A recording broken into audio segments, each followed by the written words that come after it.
নমস্কার বন্ধুরা, গল্পের মানুষ চ্যানেলে আপনাদের সকলকে স্বাগত। আজকের গল্প অন্য রকম মাতৃত্ব।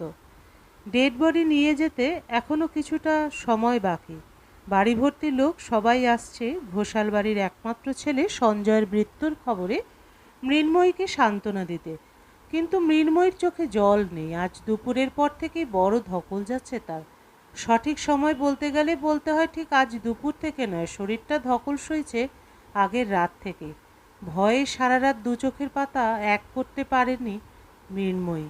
সঞ্জয়ের ঘর থেকে রঞ্জনার পালকের বিরক্তিমাখা শব্দ শুনে আরও কান খাড়া করে রাখতে হয়েছে তাকে। একটাই আতঙ্ক, এই বুঝি সঞ্জয় ওদের গায়ে হাত তুলে বসল। সঞ্জয় মৃন্ময়ী সর্বশেষ সন্তান ও ঘোষাল বাড়ির একমাত্র ছেলে। দুই মেয়ের পরে মৃন্ময়ীর কোলে সঞ্জয় আসাতে বাড়ির সবার মুখে হাসি ফুটেছিল। দুই মেয়ে হবার পরে মন্দিরে মন্দিরে মাথা ঢোকার ফল নাকি সঞ্জয়। তাই বাড়ির ভালোবাসার কেন্দ্রই ছিল এই বংশের প্রদীপ। লেখাপড়া বেশ ভালো থাকাতে কস্টিং পাশ করে একটি নামকরা বেসরকারি প্রতিষ্ঠানে চাকরিতে ঢোকে সঞ্জয়। বাড়ির সবার চোখের মনীষে চাকরির সাথে সাথে অর্থ, প্রতিপত্তি, সামাজিক সম্মান এনে দেওয়ায় সঞ্জয়ের দাম যেন আরও বেড়ে গেল পরিবারে। তার সিদ্ধান্ত, তার দাবির ওপরে কোনো কথাই চলে না সেখানে। সঞ্জয়ের দুই দিদি নিতা ও রীতাও ছোট ভাইয়ের অকাল মৃত্যুতে কাতর। মাঝে মধ্যেই মূর্ছা যাচ্ছে বড় বোন নিতা। ছোট বোন রীতা কেঁদে চলেছে। সামনের ভাইফোঁটে আর কাকে ফোঁটা দেব রে ভাই? কেন এভাবে চলে গেলি? কার অভিশাপে এমনভাবে মৃত্যুর কোলে ঢলে পড়লি তুই? রীতার আকুল আর্তনাদের শেষ লাইনটা বুক কাঁপিয়ে দিল মৃন্ময়ীর। কার অভিশাপে তার আদরের ছেলের এমন অকালে চলে যাওয়া? মনে পড়ল তার সঞ্জয় স্বাভাবিক মানুষ ছিল না। বিভিন্ন ধরনের নেশার কবলে পড়ে নিজের ও স্ত্রী সন্তানের ভবিষ্যৎ নষ্ট করেছিল একটু একটু করে। সঞ্জয় যে মানসিকভাবে রোগগ্রস্ত সেটা উপলব্ধি করতেন মৃন্ময়ী। একেবারে সাদামাটা বাড়ির মেয়ে রঞ্জনা বউ হয়ে এসেছিল বলেই বোধহয় সঞ্জয়ের সাথে এতগুলো বছর ঘর করে গেল নিঃশব্দে। স্বামীকে বহুবার বোঝানোর চেষ্টা করেছেন মৃন্ময়ী। একবার কি ছেলেটাকে ডাক্তারের কাছে নিয়ে যাওয়া যায় না? কিন্তু মৃন্ময়ীর স্বামী সনাতন ঘোষালের একটাই কথা, যে ছেলেটা এত বড় কোম্পানিতে কাজ করে যাচ্ছে তাকে তুমি পাগল বলো কি করে? সব স্বামী স্ত্রীর মধ্যেই সমস্যা থাকে, ওদের ব্যাপারে নাক গলিও না তো তুমি। আর যদি পারো তবে তোমার আদরের বৌমাকে বলো একটু স্বামীকে যেন মেনে চলে। এত নারীবাদী না রঞ্জনা, কি বলবো, সবসময় নিজের অধিকার বুঝে নেওয়ার চেষ্টা। এই জন্যই বলেছিলাম চাকরি করা মেয়েকে ঘরের বউ করে এনো না। তা তুমি শুনলে তো সেসব কথা। সংসার করতে গেলে যে একটু আধটু অ্যাডজাস্টমেন্ট দেখাতে হয় সেটাই তো জানে না তোমার আদরের বৌমা। অ্যাডজাস্টমেন্ট কাকে বলে? নিজের আত্মসম্মানকে একজনের হাতে পিষে মেরে ফেলা? প্রতি রাত্রে স্বামীর মদের গ্লাস সাজিয়ে দেওয়া? স্বামীর সব হুকুম চুপ করে মেনে নেওয়া, সে যতই শরীর খারাপ থাকুক না কেন? এসব অ্যাডজাস্টমেন্ট তো রঞ্জনা করেছে, মুখ বুঝেই করেছে।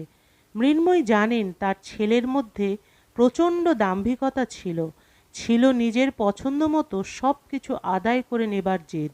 স্বার্থপরের মতো শুধু নিজেরটুকু বুঝে নেওয়ার অভিলাষায় সে ভুলে যেত যে সে কারোর স্বামী, কারোর বাবা। নেশায় চুর হয়ে ঘরের মধ্যেই চলতো রঞ্জনার সাথে মানসিক অত্যাচার, সাথে কখনো কখনো বা গায়েও হাত তোলা, মুখে অজস্র গালিগালাজ। ভদ্রবাড়ির বউ অনেক রাত্রি নিঃশব্দে নির্যাতিত হতো। সকালে উঠে ফোলা চোখ আর একগাল হাসি নিয়ে সবাইকে জানান দিত, আমি খুব ভালো আছি। কিন্তু গত রাত্রে ঘটে গেল ভয়ঙ্কর রকমের ঘটনা। মায়ের ওপরে বাবার অযাচিত দাবিকে প্রশ্রয় দেয়নি কৈশোরের পা রাখা পালক।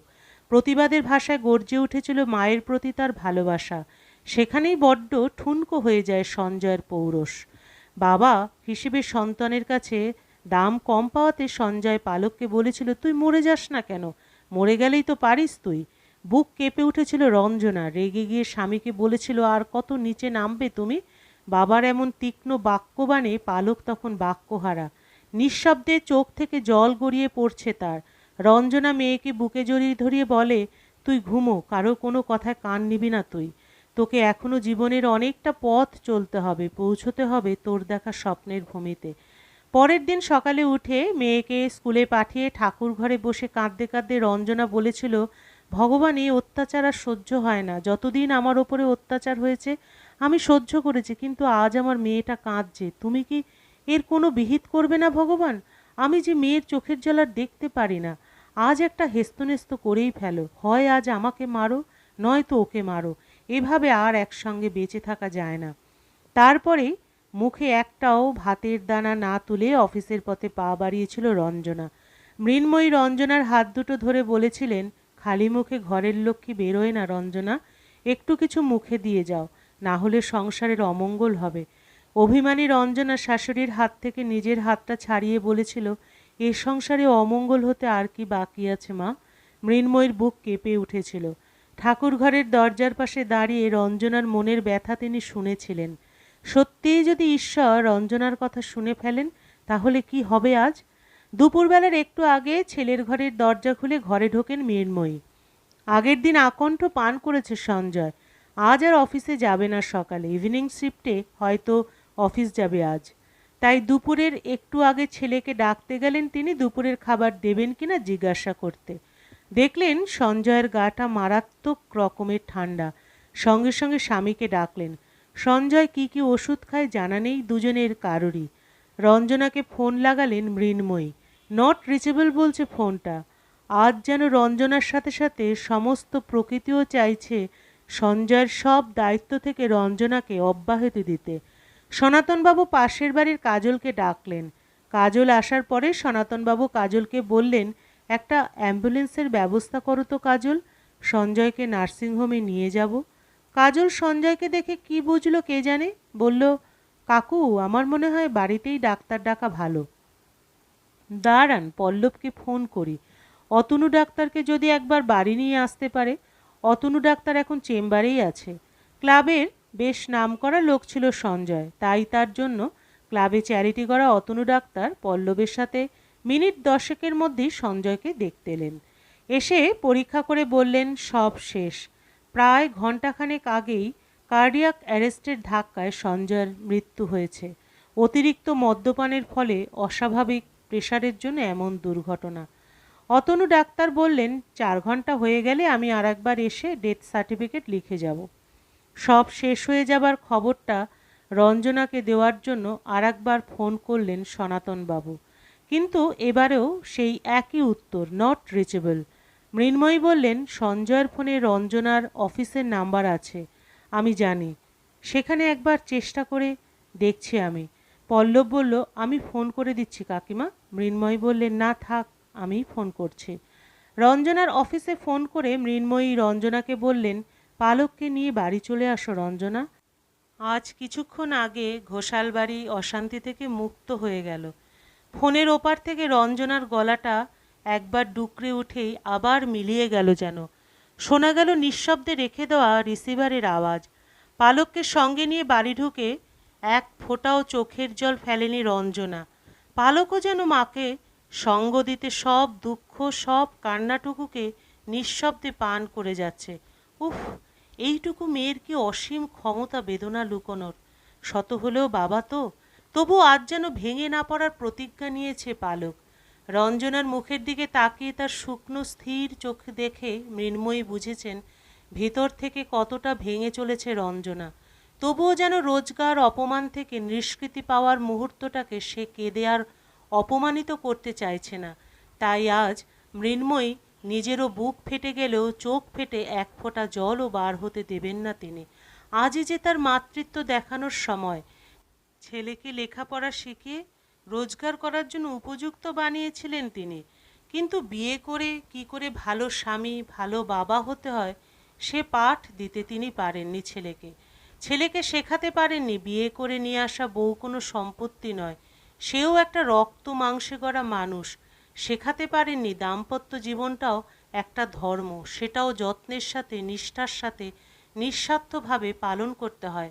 তাই এতগুলো না শেখাতে পারার ব্যর্থতা আজ মৃন্ময়ীকে এভাবেই ভোগ করতে হবে। সঞ্জয়কে সুস্থ জীবনের শিক্ষা দিয়ে নিজের মাতৃত্ব দেখাতে না পারলেও আজ রঞ্জনার পাশে দাঁড়িয়ে অন্যরকম মাতৃত্বের পরিচয় রাখবেন তিনি। মেয়েটা এই সংসারে এসে যত কষ্ট পেয়েছে তার সবটুকু ভালোবাসা দিয়ে ফেরত দেওয়ার জন্য আজ রঞ্জনার নিষ্ঠুর চোখের সাথে মৃন্ময়ীর চোখকেও নিষ্ঠুর হতে হবে, যাতে কেউ এসে বলতে না পারে বউটা কি নিষ্ঠুর। স্বামীর মৃত্যুতে চোখের জলটাও ফেলল না এতটুকু। হলেও তাই, পাশের বাড়ির কাজলের বউকে মৃন্ময়ী বলতে শুনলেন, এইভাবে সঞ্জয়দার আকস্মিক চলে যাওয়া মানা গেল না কিছুতেই। দেখো সঞ্জয়দার চলে যাওয়ার শোকে কেমন পাথর হয়ে গেছে কাকিমার বৌদি। শাশুড়ি বউ দুজনেই সব কান্নার বীজ যেন একসাথে ভেতরে ভেতরে গিলে চলেছে। মৃন্ময়ী শুনতে পেলেন পল্লবের মা কাকে যেন ডেকে বললেন, ওদের শাশুড়ি বউকে একটু কাঁদাও তোমরা, শোকে তো পাথর হয়ে গেছে মানুষ দুটো। মৃন্ময়ী জানেন রঞ্জনা আর কাঁদবে না। বিগত অনেকগুলো বছর নিঃশব্দে কেঁদে কেঁদে তার চোখের জল শুকিয়ে গেছে। তাই ছেলে বউয়ের পাথর হয়ে যাওয়া অনুভূতির সাথে আজ তাকেও সমান তালে তাল মেলাতে হবে। হোক না রঞ্জনা পরের ঘরের মেয়ে, তবুও তো সে তাকে এত বছর মা বলেই ডেকে এসেছে, মেয়ের মতোই ভালোবাসা দিয়ে এসেছে তাকে। তাই আজ মৃন্ময়ীরও মা হওয়ার সময়। হোক না সে অন্যরকম মাতৃত্ব। রঞ্জনাও তার কাছে সন্তানের চাইতে তো কিছু কম নয়। গল্পের সমাপ্তি এখানেই। আবার দেখা হবে পরবর্তী আরেকটি গল্পের সাথে।